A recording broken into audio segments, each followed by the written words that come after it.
పోలీసులు ఈ మొత్తం క్రౌడ్ని ఈ మొత్తం అక్కడ ఉన్న జమైన జనాలను అందరిని కూడా తీస్తే ఒక తల్లి కొడుకు అక్కడ శవాలుగా పడి ఉన్నారు. ఆ తల్లి అంత తొక్కిసలాటలు కూడా నేను ఆ వీడియో చూసిన ఆ తల్లి లోపలికి వచ్చినప్పుడు కొడుకు చేయి పట్టుకొని ఎంత జాగ్రత్తగా కొడుకుని తీసుకొని వస్తుందో తల్లి ప్రేమ ఎట్లుంటుందో అక్కడ నాకు చూసి నాకు అర్థమైంది. ఆ శవాలుగా మారిన తల్లి కొడుకు చేయి ఇడవలే అధ్యక్ష, అట్లే చేయి బిగ్గర పట్టుకొని పోలీసు వెళ్ళి చూస్తే ఆ తల్లి ఆ పిల్లగాడు ఆ తల్లి ఆ చెయ్యి వదలకుంటే కన్నబిడ్డను పట్టుకుని తల్లి చచ్చిపోయింది అధ్యక్ష. అట్లాంటి సిచ్యువేషన్లో పోలీసులు తల్లిని కొడుకుని హాస్పిటల్కి అక్కడ ఫస్ట్ ఎయిడ్ ట్రీట్మెంట్ చేసిండ్రు.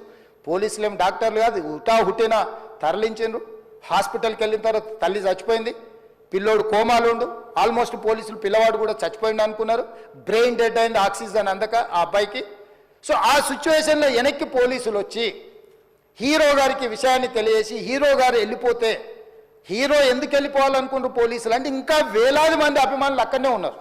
హీరో గారు థియేటర్లో కూర్చొని ఉండడం వల్ల సినీ ప్రముఖులు ఉండడం వల్ల ఈ బయట జమైన వేలాది మంది అభిమానులు అక్కడ నుంచి పోకుండా అక్కడనే ఉండడంగా థియేటర్ లోపల కూడా బాల్కనీలో టాప్ బాల్కనీలో హీరో కూర్చుంటే కింద నేల కింది నుంచి పై వరకు వెనక్కి తొక్కుట పైకెక్కి హీరో చేతులు కలపాలని కోతులు ఎగబడ్డట్టు కోట మీదకి కోతులు ఎగబడ్డట్టు ఉల్టా పైకి తొక్కిసలాట జరిగింది అధ్యక్ష. థియేటర్ వాళ్ళు పోలీసులను హీరో దగ్గరికి వెళ్ళి చెప్పడానికి కూడా అనుమతి ఇవ్వకుండా థియేటర్ వాళ్ళు పోలీసులను బ్లాక్ చేశారు అధ్యక్ష. ఎప్పుడైతే హాస్పిటల్లో తల్లి చచ్చిపోయిన పిల్లగాడు కూడా ఆల్మోస్ట్ చావు నోట్లో ఉన్నాడు అని తెలిసి పోలీసులు వచ్చి ఏసీపీ వెళ్ళి చెప్పడానికి పోతే థియేటర్ సిబ్బంది లేదు హీరో దగ్గరికి వెళ్ళడానికే వీలేదని చాలాసేపు పోలీసులను కూడా హీరో దగ్గరికి పోనీయలేదు అధ్యక్ష వాళ్ళ ప్రైవేట్ వీళ్ళు. చివరికి ఏసీపీ కోపం వచ్చేసి మిమ్మల్ని అందరిని తీసి లోపల వేయాల్సి వస్తుందని చెప్పి పోయి హీరోకు ఏసీపీ క్లియర్గా ఇద్దరు చనిపోయినరు, మీరు ఇక్కడ కూర్చుంటే థియేటర్లోనగా థియేటర్ బయట ఉన్న వేలాది మంది ఈ సినీ అభిమానులను మేము కంట్రోల్ చేయలేకపోతున్నాం, ల్యాండ్ ఆర్డరు శాంతి భద్రతలు చేయి దాటిపోయినాయి, మేము లాఠీ చార్జ్ చేయాల్సిన పరిస్థితి ఉంది, మీరు దయచేసి వెళ్ళిపోండి, వచ్చిండ్రు చూసిన కదా వెళ్ళిపోండి అంటే లేదు నేను సినిమా అయిపోయే వరకు ఇట్లే కూర్చుంటానని పోలీసులతో చెప్పిండని సిటీ కమిషనర్ నాకు చెప్పడం జరిగింది అధ్యక్ష. అదేవిధంగా ఇంకా కంట్రోల్ కాకపోవడంతో అప్పుడు డీసీపీ పై అధికారి రంగంలో దిగి వాళ్ళ అందరినీ లోపల వాళ్ళ ఎంబడున్న అడ్డుకుంటున్న వాళ్ళను పోలీసులతో జరిపించి చక్కగా డీసీపీ పోయి హీరో గారికి బయట చనిపోయినరు, పరిస్థితి చాలా గందరగోళంగా ఉన్నది, మీరు ఇక్కడ నుంచి కదలాల్సిందే లేకపోతే మిమ్మల్ని పోలీస్ స్టేషన్కు తీసుకెళ్లాల్సిన పరిస్థితి వస్తుంది, మీరు ఇక్కడ నుంచి కదలాల్సిందే అని బలవంతంగా అతన్ని సినిమా మధ్యలో 12 గంటల సమయంలో రాత్రి 12 గంటల సమయం అట్టిగా ఆ సమయంలో అతను తీసుకొచ్చి బండెక్కిస్తే మళ్ళీ అతను రూఫ్ టాప్ ఓపెన్ చేసి మళ్ళీ చేతులు ఊపుకుంటూ రోడ్ షో చేసుకుంటూ అంటే తల్లి చనిపోయి పిల్లగాడు చావు బతుకుల మధ్యలో ఉన్నాడు మీరు వెళ్ళండి అని వెనక్కి పంపిస్తే కూడా మళ్ళీ కారులో రూఫ్ టాప్ ఓపెన్ చేసి చేతులు ఊపుకుంటా అభిమానులను సంతోషపెట్టుకుంటా రోడ్ షో చేసుకుంటా అతను వెళ్ళిపోయింది అధ్యక్ష. పోలీసులు కేసు చేసిరు, కేసు మీద థియేటర్కి సంబంధించిన కొంతమందిని అరెస్టు చేసిరు, అరెస్టు చేసి 10-11 రోజుల తర్వాత పోలీసు హీరో గారింటికి వెళ్ళిండ్రు. మీరు కూడా కేసులో A11 మీ మీద కేసు ఉందని చెప్పడానికి పోలీసులతో దురుసుగా ప్రవర్తించిండు, మీరు ఆ వీడియోలన్నీ కూడా చూసిండ్రు. ఆ పరిస్థితిలో చట్టాన్ని అమలు చేసే పోలీసులు ఆల్రెడీ ప్రాణాలు పోయినాయి, ఒక నిరుపేద తల్లి చనిపోయింది, కొడుకు చావు బతుకుల మధ్యలో ఉన్నాడు, ఆ రోజు కోర్టులో కేసులు కూడా వస్తున్నాయి, కోర్టుకు కూడా మీరు విచారణలు ఏం చేసిండ్రని కోర్టుకు కూడా పోలీసులు జవాబు చెప్పాల్సిన పరిస్థితి ఉండే అధ్యక్ష. దాంతో మాట్లాడితే వాళ్ళు చాలా బాధ్యతారహితంగా సమాధానాలు ఇచ్చారని మా పోలీస్ సిబ్బంది చెప్తున్నారు. దాంతోనే అతన్ని పోలీస్ స్టేషన్కి తీసుకెళ్ళారు అధ్యక్ష. ఇక్కడి వరకు ఒక హీరో ఒక థియేటర్లో జరిగిన సంఘటనలు వీటన్నిటి నేపథ్యంలో పోలీసులు వాళ్ళ విధి నిర్వహణ నిర్వహించారు అధ్యక్ష. ఎప్పుడైతే అతను పోలీస్ స్టేషన్కు తీసుకెళ్ళిరో కొన్ని రాజకీయ పార్టీలు పైశాచికంగా ఎంత నీచంగా నన్ను తిట్టుకుంటా పోస్టులు పెట్టినరంటే అంటే तेलंगाना समाजम मलकपेट बलाला साहब के कॉन्स्टिट्यूंसी के वोटर है उन लोग मलकपेट के छोटे नौकरी उसका नौकरी अकबर साहब वो 30,000 नौकरी करता है, उसके परिवार में कोई कमाई नहीं है, एक टिकट 3,000 रुपये में खरीदा, वो बच्चा उनका फैन है बोल के उनके परिवार 12,000 रुपये रखकर 4 टिकट खरीद के पिक्चर को गए। 30,000 महीने को कमाने वाले నెలకు 30,000 జీతంతో పనిచేసి ఒక ప్రైవేటు చిన్న దాంట్లో ఉద్యోగం చేసుకునే తండ్రి తన కొడుకు ఆయన అభిమానాన్ని కుటుంబము 12,000 రూపాయలు 3,000కు ఒక టికెట్ 12,000 రూపాయలు పెట్టి సినిమా థియేటర్కి వెళ్తే థియేటర్లో చనిపోతే చనిపోయిన 11వ రోజు వరకు వీళ్ళు ఎవరు హీరో కానీ ప్రొడ్యూసర్ కానీ ఎవరు కానీ ఆ కుటుంబాన్ని చనిపోయిన కుటుంబాన్ని కానీ హాస్పిటల్లో చావు బతుకుల మధ్యలో ఉన్న పిల్లవాడిని పరామర్శించడానికి కూడా పోలేదు అధ్యక్ష. ఇది ఏ రకమైన మానవత్వం అధ్యక్ష? నాకు అర్థం కాలే. ఇలాంటి మానవత్వం లేకుండా వ్యవహరించిన వాళ్ళను పోలీసులు విధి నిర్వహణలో భాగంగా పోలీస్ స్టేషన్కు తీసుకెళ్తే ఒక ఆయన ట్విట్టర్లో పెడతాడు అడ్డగోలుగా 10 ఏళ్ళు మంత్రి చేసి ఉద్యమాలు చేసినామని చెప్పుకునేటోళ్ళు, ఉద్యమాల సమయంలో సినిమా షూటింగ్లో జరగొద్దని దాడులు చేసిన వ్యక్తులు ఇవాళ అతను భగవత్ స్వరూపుడు, అసలు అతన్ని పోలీసులు ముట్టుకుంటారా? అసలు ఈ రాష్ట్రం ఏమైపోతుంది? రాష్ట్రం ఉంటుందా? ఈ రకంగా రాజకీయ పార్టీలు అధ్యక్ష, రాజకీయ పార్టీలు ప్రజాప్రతినిధులుగా చనిపోయిన ప్రాణాల విలువ లేకుండా చావుకు కారణమైన ప్రత్యక్షంగా పరోక్షంగా అయిన వాళ్ళని పోలీస్ స్టేషన్కు విచారించడానికి పిలిస్తే కూడా అది కూడా తప్పుపట్టి ప్రభుత్వాన్ని బద్నాం చేయాలి, ముఖ్యమంత్రిని తిట్టాలని ఎంత నీచమైన భాష వాడింది అధ్యక్ష. యూట్యూబ్లలో మీరు చూడండి. నాకేముంటుంది అధ్యక్ష? ఏంది ఆ సినిమాకు స్పెషల్ రిలాక్సేషన్స్ ఇచ్చి ఇవాళ సినిమా ఏదైతే వ్యాపారం చేసిందో సినీ పరిశ్రమను ప్రోత్సహించాలని మొదటి వారం అత్యధికంగా సినిమా ధరలతో టికెట్లు అమ్ముకోవడానికి, స్పెషల్ షోలు వేసుకోవడానికి, బెనిఫిట్ షోలు వేసుకోవడానికి ప్రత్యేకమైన అనుమతులు ఇచ్చింది నా ప్రభుత్వమే కదా, మా ప్రభుత్వమే అధ్యక్ష. సినీ పరిశ్రమను ప్రోత్సహించాలనే మా విధానం.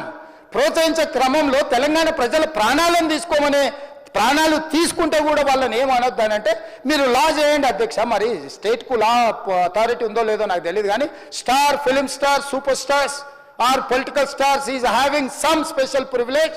If they murdered anyone also we need not to prosecute or otherwise we need not to book any case against these personalities అని మనం మీరు చట్టం చేస్తా అంటే సినీ ప్రముఖులకు కానీ రాజకీయ ప్రముఖులకు కానీ స్టార్లని ఫీల్ అయ్యే వాళ్ళ పట్ల ప్రత్యేకమైన చట్టం ఉంటుంది. వాళ్ళ మీద కేసులు పెట్టొద్దని మీరు ఏమైనా చట్టం చేస్తే ఆ చట్టం అమలు చేస్తాం అధ్యక్ష. ఈ రోజున్న డాక్టర్ బాబాసాహెబ్ అంబేద్కర్ ఇచ్చిన చట్టం ప్రకారము దీనికి కారణమైన వాళ్ళను ప్రత్యక్షంగా పరోక్షంగా కారణమైన వాళ్ళందరి మీద కేసులు కట్టి పోలీసులు విచారణ చేయాల్సిందే, బాధితులను శిక్షించాల్సిందే అధ్యక్ష. సో ఈరోజు ఆ కుటుంబాన్ని ఆదుకోవడానికి ఈరోజు కూడా ఆర్థికపరమైన విషయాల్లో కానీ దీంట్లో కానీ వాళ్ళు ఎవరు పెద్దగా ఆసక్తి, కనీసం సినిమా వాళ్ళు ఒక్కరోజు అతను పొయ్యి వస్తే సినీ ప్రముఖులందరూ అతని ఇంటికి వెళ్ళి అతనికి మొత్తం ఏదో కాళ్ళు చేతులు యాక్సిడెంట్లో పోయినట్టు కన్నీళ్లు గారుస్తారు.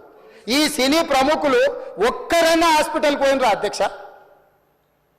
నేను సూటిగా తమ ద్వారా సినీ ప్రముఖులను నేను అడుగుతున్నా అధ్యక్ష.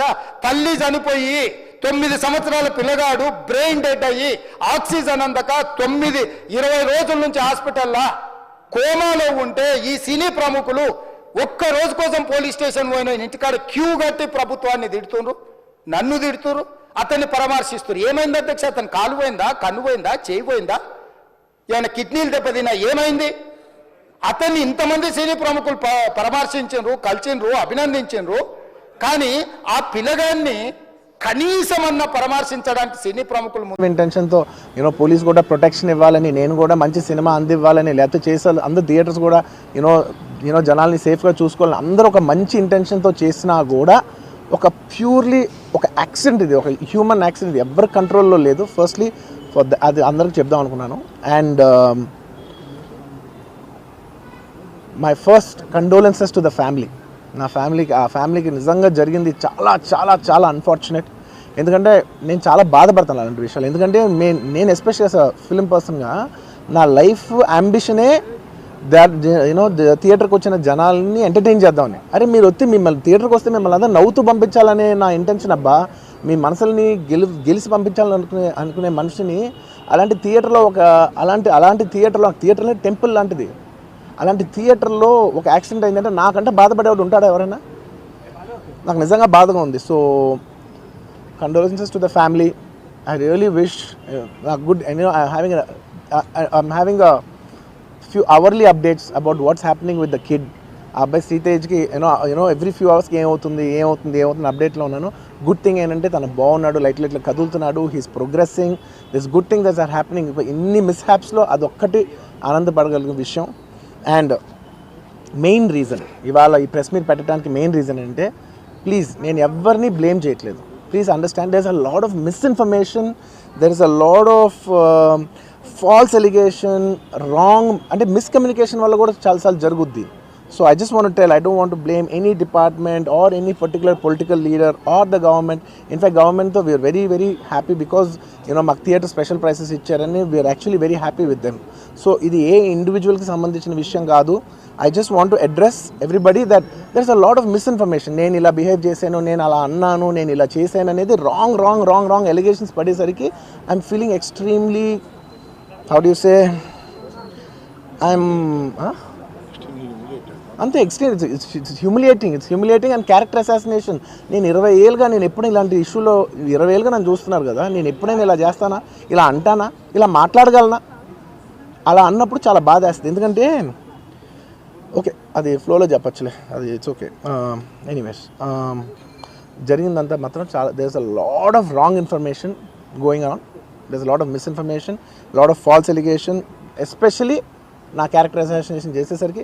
సార్ నేను సినిమా చేసి సినిమా చాలా పెద్ద సక్సెస్ అయ్యి ఉండి ఆ సక్సెస్ అంతా పక్కన పడేసి మొత్తం గత 15 రోజులుగా నేను ఇక్కడే కూర్చుని అన్ని ఫంక్షన్స్, అన్ని ప్రోగ్రామ్స్, అన్ని సెలబ్రేషన్స్ అన్ని మ్యాక్సిమం క్యాన్సిల్ చేసేసుకుని, పబ్లిక్ ఫంక్షన్స్ అన్ని పెడతా ఉన్నాయి, అన్ని క్యాన్సిల్ చేసుకుని ఒక్కడనే ఇక్కడ కూర్చుని, అరే ఇలాంటి టైం ఎలా ఉండేది, నేను ఎలా ఉండాల్సిన టైం ఇలా అయిపోయింది ఏంటి, నేను ఒక్కడనే కూర్చుని 15 రోజులు ఇంట్లో ఎక్కడికి వెళ్ళబోతున్నా, నా ఆఫీస్కి వెళ్ళబోతున్నా, నేను సొంతగా సినిమా తీసా. ఒక సినిమా 3 ఏళ్ళు కష్టపడి తీసిన సినిమా థియేటర్లో ఎలా ఉందో కూడా నేను చూడలేదు ఇప్పటివరకు. నేను నా సినిమా థియేటర్లో ఎలా ఉందో చూడలేదు నేను. And that's my biggest education. మీరు రాబోయే సినిమాలు నేను ఎలా తీయాలి, ఇట్స్ మై లెర్నింగ్ కర్వ్. నాకు చాలా ఇంపార్టెంట్ నేను థియేటర్లో చూడటం. నేను నేర్చుకుంటా సినిమాని. నేను మీకు నెక్స్ట్ ఇవ్వాలంటే సినిమా నేను అలాంటి, నేనేం చెప్తున్నానంటే ఇలాంటి టైంలో కూడా నేను ఒక్కనే ఇంట్లో 15 రోజులు కూర్చుని అరే ఇట్స్ ఓకే అయ్యేది ఇట్స్ ఓకే, మన తప్పేం లేదు అంటే డైరెక్ట్ ఇన్వాల్వ్మెంట్ లేదు. ఇట్స్ నా ప్రెమిసెస్లో అయింది కాబట్టి I am extremely apologetic for what has happened. అలాంటిది ఇలా 15 రోజులు కూర్చున్న తర్వాత మీరు ఇలా అన్నారంట, మీరు అలా అన్నారంట, కాళ్ళు చేతులు ఇరిగిపోతే పర్లేదు అన్నారంట అంటే డెఫినెట్లీ చాలా బాధ వేస్తుంది. అందులో ఏంటి ఒక నేషనల్ మీడియా ముందు ఇలా మాట్లాడతాం అనేది నా క్యారెక్టర్ అసాసినేట్ చేసినట్టు కదా దేశం ముందు. అరే నేను కష్టపడిందే ఈ 3 ఏళ్ళు తెలుగు నా ఆడియో ఫంక్షన్ చూడండి, నేనేమన్నాను, నా సినిమా చూడండి అది అన్నాను, నేనేమన్నాను, అరే మన తెలుగు పరువు తీసి ఎక్కడో నిలబెడదామని ఒక అటెంప్ట్తో చేశాను. అలాంటిది నేను అంత ప్యూర్ ఇంటెన్షన్తో చేస్తే నేను ఇలా చేశాను అలా చేశాను, నా మీద ఫాల్స్ ఎలిగేషన్ నాకు ఎంత బాధ వేస్తుంది. This is personally I mean to nobody, I respect everybody. నేను అసలు ఇదేం పర్సనల్ అటాక్ కాదు, ఏమీ కాదు. నేను జస్ట్ నా గురించి ఫామ్ అవుతున్న ఇన్ఫర్మేషన్ పీపుల్కి చెప్దామని, దట్ ఇలా జరుగుతుంది, ఇది నిజం కాదు, దయచేసి అర్థం చేసుకోండి చెప్పడానికి. అండ్ ఒక సిరీస్ ఆఫ్ ఈవెంట్స్లా చెప్తాను జరిగిన విషయం. ఏమంటే జరిగిన విషయం చాలా అన్ఫార్చునేట్. నేను గత 3 ఏళ్ళుగా ఈ సినిమా థియేటర్లో చూస్తేనే నాకు తెలుస్తుంది. అంటే నేను ఇన్ని కోట్లు పెట్టి అమ్మాం కదా సినిమా, నాకు రెస్పాన్సిబిలిటీ ఉంటుంది. సినిమా ఎలా ఉంది అది థియేటర్లో చూస్తే నా 3 years ఎఫర్ట్, అది జస్ట్ ఒక షో కాదు, నాకు ఎమోషనల్గా అది 3 years ఎఫర్ట్. అసలు ఏమవుతుంది నా future, it's like make or break moment for me. So అలాంటి ఇంపార్టెంట్ పాయింట్లో నేను వెళ్తూ నేను అదే ఆలోచించాను తప్ప నేనేమి ఇర్రెస్పాన్సిబుల్గా గత 20-30 ఏళ్ళుగా నేను అదే థియేటర్కి వెళ్తున్నాను. ఓల్డ్ సినిమాలకి వెళ్ళాను నేను అదే థియేటర్కి, నా సినిమాలు కాకుండా బయట సినిమాలకి వెళ్ళా. ఎప్పుడు ఇలాంటి యాక్సిడెంట్ అవ్వలేదు. అండ్ నేనేదో ఇర్రెస్పాన్సిబుల్గా థియేటర్కి వెళ్ళిపోయాను, పర్మిషన్ లేకుండా వెళ్ళిపోయాను అనేది అబ్సల్యూట్లీ ఫాల్స్ ఇన్ఫర్మేషన్. అలాంటిది ఏమీ లేదు. థియేటర్ వాళ్ళు పర్మిషన్ సార్ట్అవుట్ చేసుకున్నారని చెప్పి మేము అక్కడికి వెళ్ళాం. అక్కడికి వెళ్తే పోలీసులే క్లియర్ చేస్తున్నారు అక్కడ. So it is understood that everything is sorted. నేను వాళ్ళ డైరెక్షన్లోనే వెళ్తున్నాను. అండ్ ఏంటి వాళ్ళు ఒకవేళ నిజంగా పర్మిషన్ లేకపోయి ఉంటే చాలాసార్లు వాళ్ళు చెప్తారు, సార్ మీ పర్మిషన్ లేదంటే మేము రెండట్టు వెళ్ళిపోతాం. వాళ్ళే క్లియర్ చేసి ముందుకు రమ్మంటూ ఉంటే పర్మిషన్ ఉందనుకునే కదా మేము ముందుకు వెళ్తూ ఉంటాం in that flow of things. So నేను ఆ మైండ్ స్పేస్లోనే ఉన్నాను. అండ్ మెయిన్ నేను చెప్పాల్సింది ఏంటంటే అసలు ఇక్కడ this a false allegation that there is a road show, ఏంటిది ప్రొసెషన్. అసలు ప్రొసెషన్ కాదు, రోడ్ షో కాదు, ఏమీ కాదు. జస్ట్ థియేటర్ ఇక్కడ ఉన్నాను, అక్కడ theatre just couple of yards away from the theatre. అది అసలు రోడ్ షో కాదు, ఏమీ కాదు. కార్ అలా వెళ్తూ ఆగిపోయింది. ఒక పాయింట్ తర్వాత ఎంత జనం కూడిపోతారంటే అండి, మీరు కనపడితే కానీ జనం వెళ్ళరు. బౌన్సర్లు కానీ ఎవరన్నా పోలీస్ కానీ అందరూ అడుగుతారు, సార్ మీరు ఒక్కసారి వేవ్ చేసేయండి సార్, వెళ్ళిపోతారంటే మేము మామూలుగా ఎప్పుడు బయటకు వచ్చి అందరికి వేవ్ చేస్తాం. అది నేనే కాదు, ఎనీ లీడర్ ఎనీ సెలబ్రిటీ ఎవరైనా అడగండి, మనం వేవ్ చేస్తేనే వాళ్ళందరూ జరుగుతారు. ఓకే చూసాం, ఒక సాటిస్ఫాక్షన్ ఉంటుంది, అప్పుడు దే స్టార్ట్ మూవింగ్ అవే. ఆ దీని మీద చేశాను. And it's also respect. ఇంత వేల మంది చూస్తానికి వచ్చినప్పుడు నేను నా కార్ లోపల టెంటెడ్ కార్ లోపల దాక్కుని కూర్చుని ఉన్నా. బట్ అంతమంది అంతమంది వచ్చినప్పుడు వాళ్ళకి ఏం కావాలి, హీరోది ఒక గ్లిమ్స్ కావాలి అంతే. అది కూడా ఇవ్వకపోతే నేను ఎంత యారగెంట్ కింద ఉంటుంది. ఇంతమంది ప్రేమ చూపిస్తే నేను కాలు కూర్చున్నారులే అనుకుంటాను నేను. అరే నేను బయటకు వచ్చి ఒక్కసారి వాళ్ళందరికీ థ్యాంక్ యూ ప్లీజ్ పదండి ఇలా అంటుంటా. మీరు చూడండి నా జస్టిస్ అని చూడండి, ఇలాంటే ఇలా పదండి అంటే నేను చెప్తేనే వాళ్ళు వెళ్తారు. అది పోలీసులు కానీ బౌన్సర్ కానీ అందరూ మేనేజ్మెంట్ అందరూ అడుగుతారు, సార్ మీరు చెప్తేనే వింటారు, ఒక్కసారి మీరు చెప్పండి అంటే మేము వచ్చి బయటకు వచ్చి ఇలా వేవ్ చేసి ఇలా అంటే వాళ్ళందరూ జరుగుతుంటారు. That is how we went in to the theatre. And థియేటర్కి వెళ్ళిన తర్వాత what I wanted to say is that there's a misinterpretation అనుకోండి, మిస్ఇన్ఫర్మేషన్ అనుకోండి, ఫాల్స్ ఇన్ఫర్మేషన్ అనుకోండి, ఏమనుకోండి, it is no road show, it is no procession. Just థియేటర్కి వెళ్తుంటే జనాలు ఎక్కువ బయటకు వస్తే జస్ట్ అలా వేవ్ చేసి మళ్ళీ లోపలికి వెళ్ళిపోయి మళ్ళీ థియేటర్ లోపలికి వెళ్ళిపోయాం. అండ్ థియేటర్ లోపల మీ సినిమా చూసిన కొంచెం సేపటికి సార్ నా వర్క్ అసలు ఏ పోలీసు కానీ ఎవ్వరూ నాకు వర్క్ అసలు నన్ను కలవలేదు, నాతో ఏం చెప్పలేదు. నాకు చెప్పిందల్లా అది పైగా మా మేనేజ్మెంట్ సైడ్ నుంచి వాళ్ళు మా వాళ్ళు వచ్చి చెప్పింది ఏంటంటే, సార్ బయట ఓవర్ క్రౌడ్ అవుతుంది, మీరు దయచేసి వెళ్ళిపోండి అని చెప్పారు. వాళ్ళ పోలీసు వాళ్ళందరూ బయట చాలామందికి ప్రాబ్లం అవుతుంది సార్, ఓవర్ క్రౌడ్ అవుతుంది, మీరు వెళ్ళిపోండి అంటే నేను వెళ్ళిపోయా. సినిమా స్టార్ట్ అయిన కొంచెంసేపు నేను వెళ్ళిపోయా. నేను మా వైఫ్ అందరూ మేము బయటకు వచ్చాము అంతే. నాకు అసలు ఆ తర్వాత నెక్స్ట్ డే నాకు తెలిసింది ఒక లేడీ ఇలా ఉందంట, కళ్ళు తిరిగి పడిపోయిందంట, ఆ తర్వాత ఆవిడ పాపం చనిపోయిందంట, ఇలా ఒక కిడ్ ఉన్నాడు అంటే నేను షాక్లో గురయ్యా. అంటే నాకు తెలీదు అసలు, నెక్స్ట్ డే వరకు నాకు అసలు తెలీదు. I had no idea. ఎందుకంటే నేను నా పిల్లోనే పక్కన పెట్టుకున్నా, నా వైఫ్ నా కొడుకు నా కూతురు థియేటర్లోనే ఉన్నారు. నాకు తెలీదు. నిజంగా అలా జరుగుండి ఉంటే నాకు తెలుసుండి ఉంటే నేను వాళ్ళు తీసుకుని వెళ్ళిపోతాను కదా, మినిమం కదా, ఎవరైనా వాళ్ళ పిల్లలు వాళ్ళు తీసుకుని వెళ్ళిపోతారు కదా. నాకు తెలియని కూడా తెలియదు. సరే పిల్లలు వాళ్ళు చూసుకుంటారు, మనం వెళ్ళిపోతే క్రౌడ్ క్లియర్ అయిపోతే ప్రాబ్లమ్ సాల్వ్ అయిపోతే నేను వదిలేసి వెళ్ళిపోయా. అలాంటిది నాకు తెలిసి కూడా నేను సినిమా చూస్తూ ఉన్నాను, ఇలాంటి ఫాల్స్ అలిగేషన్స్ వస్తే చాలా బాధ వేస్తుంది. పిల్లలు ఉన్నారు సార్, పిల్లలు వదిలేసి వెళ్ళిపోతాను నేను. నాకు నా పిల్లలు అంటే ఎంత ఇష్టం తెలుసు, ఎవరైనా ఉంటారు కదా తీసుకుని వెళ్ళిపోతారు కదా. అలాంటి నాకు క్లూ కూడా లేదు. నేను ఇంటికి